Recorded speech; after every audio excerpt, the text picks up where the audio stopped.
get you out of my mind. It's like I feel it. Hi guys, welcome back to my channel. My name is Thewilliams. Welcome to Thewilliams TV. Today I'm here with Maya. So today's video, I'm going to start my career series. Basically, I'm gonna have a bunch of professionals come and speak on my channel. Youth development is something I've been interested in for a long time now, so I thought what better way than to share it on my platform. Basically, I'm gonna have obviously people like in the corporate world, people in the creative space, so that there's like a balance or a mix of both. Yeah, if you enjoyed this video, please keep watching and don't forget to like, comment and subscribe. So I have a bunch of questions that I've written down that I would like Maya to answer. Thankfully, she's my first guest on this series, so I'll just let her introduce herself and tell us a bit about what she studied in uni and what she does right now. Okay, my name is Maya Williams. I studied BSc Biological Science. I have an MSc Project Management, and right now I work in finance. Originally, I thought I was going to work in medicine. The BSc Biological Science was supposed to be an offshoot to study medicine. I was supposed to do that for a year and then switch over, but that didn't happen. So I studied it for 4 years, and I decided to go into project management because it's more diverse. And yeah. Would you say you regret not studying medicine? No, I don't. Yeah. No. Is your career path aligned with what you studied? Do you have to choose that course to kickstart your career? Well, the project management course was kind of just to broaden my horizons. That was why I did that, and because it cuts across basically all sectors. Yeah, my career had always been in oil and gas. Like right after school, I had a job working with like an environmental restoration project. After that, I interviewed for Nigeria Liquefied Natural Gas, that's NLNG. I was waitlisted for a while before I got this job, so I never actually thought I was going to be in finance. But my MSc gave me, you know, the broader, field. Okay, so I mean, basically, you would say even though you didn't study finance, studying project management was like a plus for you. Yes, it was definitely. Working in finance right now. Exactly. Okay. And did you always want to work in the banking industry, and are you currently passionate about it? Even if I just kind of answered that. No, I did not always. I always saw myself in oil and gas. But now being in the banking industry, I mean, it's been great. It's a learning experience. Every day is a learning experience, but I'm open to that. It's opened up a lot of opportunities for me. I've learned a new language, which helps with like our interactions with francophone counterparts and stuff like that. So yeah, I enjoy it. Okay. Would you see yourself building like your career long term in this field? Definitely. Yeah. It's a wonderful place to work. So okay. What steps did you take to get this current job? I guess your current job, and well, same thing. What kind of, if I was an undergrad or if I just graduated from uni, what steps would you advise me as a young, I guess, graduate? I would say I'm looking to work in the finance industry. So basically, I would say study a lot. For the entrance exam, I had to study SHL. I think that's what it's called. Yeah, SHL. So we had quantitative reasoning, verbal reasoning. Yeah, that was it. Then we interviewed. Make sure that you read up a lot about the organization. That's a plus, definitely, for the interview. Current affairs, stuff like that. Yeah, just be well read, basically. Do you think, I guess, knowing somebody in the industry, do you think if I was going to apply and say I knew someone in the industry or in the office, do you think it plays a part in me getting the job, or I mean, not every is it always organization based on merit? No, not every organization works like that. I mean, I will admit I was recommended by someone, but I still had to go through the interview process and the selection process, and it was merited. I wasn't the only one that person recommended. There was somebody else, and she came in there chewing gum and just being all like acting, acting like it was just for formality's sake. Because she knows somebody. Yeah, and then I never saw her again, and she didn't get the job now. So okay, and well, actually, I think that makes sense too, because sometimes you can be recommended for a position and you go out and flunk the interview. There's only so much your recommendation. There's only so much your recommendation can do for you. So you still need to put in the work to, I think, apply yourself basically even during interviews. What's your typical work day like? My typical work day, I get in 7:30, say my prayers, check my emails, respond to what I need to respond to. The day before, the evening before, I try to schedule what I would be doing the next day so that I time myself like hourly. What else? Just get done with work, go for lunch, come back, round up, and then the next day. What skills are required in your line of business? So what core skills would you say are required for, I guess, working in finance? Okay, number one, analytical skills. I think that's very important. Attention to detail. Yeah, just to be self-motivated. I think it's also because my organization gives us a lot of opportunities for self-development, but you have to take charge. You have to take the initiative and push yourself to. Also, like where you work, they don't have, because you know how in some organizations, in a year they usually have a training plan per individual. Yes, we or have like, or per department. Yes, but then you're saying that you also have the option to take further courses if you want to. Yes, of course. You can do that online. They give study leave, with pay, without pay, yes. But there is a training plan for everybody tailored to your job description. Do you think having that kind of self-development, does it affect promotions?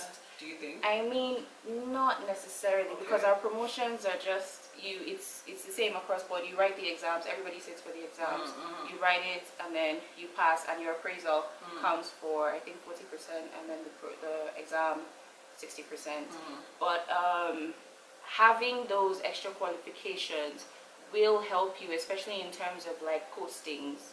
Not necessarily promotion, but like postings. They will look at that postings, what do you mean? Like where you're, like what unit or what the responsibility they give you basically, or the unit that you're posted to work in.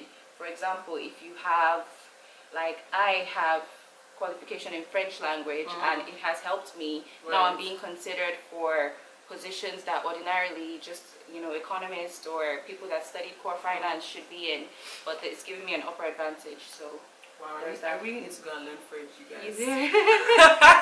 Maybe who knows, maybe my next job they'll consider me or something. No, but it's very good. It's very but I'm actually trying to learn now. I downloaded this app called, Duolingo. And I was trying to do some test runs with Aya, but I mean I still need to. But yeah, that's good. I find it interesting that you know a foreign language. I think it's good. Thank you. What do you love most about your job? What do I love most? Are you just working for working's sake, or you actually really love what you do? I love the fact that I could see the direct impact that what I do has on the economy. Like, it's just me just putting my best into everything that I do. It's like I'm reflecting my country basically. So I just want to put in my best and present a good image. That's it. That's good. What are some of the challenges you have faced in your career? Or in your current place of work? In my current place of work? Well, I wouldn't really see it so much as a challenge, but more of like an opportunity. Not having the background in finance. Why would you say it's more of an opportunity? It's an opportunity because I'm not necessarily limited to just that. Like there's a wider range of things that I can do now. Yes, that makes sense.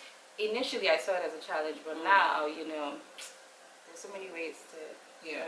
Well, when you say you saw it as a challenge, do you mean like in terms of the work, the basis of the work, or do you mean like in terms of opportunities? Yeah, in terms of the work, but then it pushed me to read more, learn more, and just broaden my horizon. So in a way, it was like an advantage. Yes. Even though I turned the challenge into an initially. Yes. That's good. So you guys take that point. Always turn your challenges to opportunities, or always see the light at the end of every tunnel. Exactly. So I think that's the important note to take out of this, or out of what you just said. What seasons would you say, like what seasons of the year are the most challenging? Like how in businesses you have like peak periods and you have like very slow periods. What would you say are your like what seasons are the peak and I would say first quarter, end of first quarter, because that's when we're doing like financial reports and stuff like that. Yeah, but all year round we're always busy. Like bi-monthly we have to prepare inputs for meetings and stuff like that. So Do you often travel for work? yes, I do. By virtue of having learned French, regional meetings and stuff like that. So like I interpret. Again, Yeah. go and learn a foreign And initially, language. I never liked French. Like I never Do you thought I mean, would learn French. funny enough, I actually kind of liked French. Yeah. Like, I was always interested in learning French because Yeah. I was always just too lazy or too busy. Yeah. Like when I was working for GE, I always used to say that I would take an extra course, like take courses over the weekends to just go to a French school, but I just never got around to it. But now that I have free time, maybe I will. Yeah, you online or guys something. totally do it. French, Spanish, Yeah. any language. Yeah. We're surrounded by francophone countries. So Yeah, so it's French always is like more. Yeah. Do you own a personal business? And if yes, how do you balance that with your 9 to 5? I do own a personal business. It's called Maya's Abayas and Jewelry. Balancing that has been a challenge because I hardly have time to market and advertise stuff the way I would like. But well, I guess this period has helped because there's more time, and I'm still in the process. I'm just trying to. It's a balancing act. I'm still trying to figure it out. So, yeah. Okay, that's good. I mean, the fact that you're trying to figure it out is what makes sense. I mean, I think time management is also key as well. Yes, being exactly. able to prioritize your work and also your business. It doesn't help that I don't really close on time. If I close earlier, typically, what time do you close in a day? Like every day? Average of 6 p.m. Average 6 p.m. Some sure days when I'm lucky 5. Yeah. But by the time everything normalizes, I'm sure 5 will be like 5:30. Will be like your. What has been the highlight of your career so far? So share some of your success stories. Okay. With the young ones, the young ones. The highlight was my boss, who recently retired, gave me a glowing recommendation, and I was very proud. My folks were proud as well. Yeah, it was really good. I read it and I was like very proud. Yes. Yeah. What else? It just motivated me to keep pushing, keep doing what I do. Yeah. Yeah. I think speaking from outside, like me just viewing you, I would say for me it was also just seeing how you were always recommended to like travel, even though there's certain things I would say most times you're never meant to be on the trip, but then because of what you do and how hard work, because you didn't study economics or finance or whatever, but because of how hard you work and the quality of your work, I think it's very impressive to know that you trust your judgment for certain things, especially on that level. So yeah, I think that's pretty cool. Yeah. But yes, what else would you want to say? The highlights of my career. Okay, well, by God's grace, very soon it will be to be promoted. Yeah. I've written the exam, but like we're still waiting because of the pandemic and everything. It's been a bit delayed. But yeah, hopefully, you see a promotion coming through. More monies. What advice would you give to young people aspiring to work in the finance or banking industry? I would say be adaptable. Be ready to fit into any role, which means you should be ready to motivate yourself. You should always be willing to learn, be teachable. It's very important. You have to be patient because you'll have some bosses. Like, I was actually really surprised that my boss gave me that. He screams at me like sometimes when I don't get it right, but then he just pushes me to work harder. So you just have to take criticism, any form of criticism, and make it constructive criticism. Is it very tough build working yourself. in finance? I mean, it's challenging, it is demanding, but yeah. Okay. No risk, no reward. Yeah. Yeah. Okay guys, so that is the end of this segment of the career series. Thank you, Maya, for being a part of this. If you guys enjoyed this video, let me know. If you have more questions relating to finance, let me know. I would send the questions to Maya. Just send me an email, or you can comment, put like your questions in the comment below, and she'll be very happy to answer. She is doing really good. I don't even know why she didn't even mention that she's a first class student. Like, I'm putting her on one. But yeah, she's really smart. She's really good at what she does, and I'm really, really proud of her. But yeah, if you want to see more videos like this, let me know. I'm doing more with other people, different industries also, different fields basically.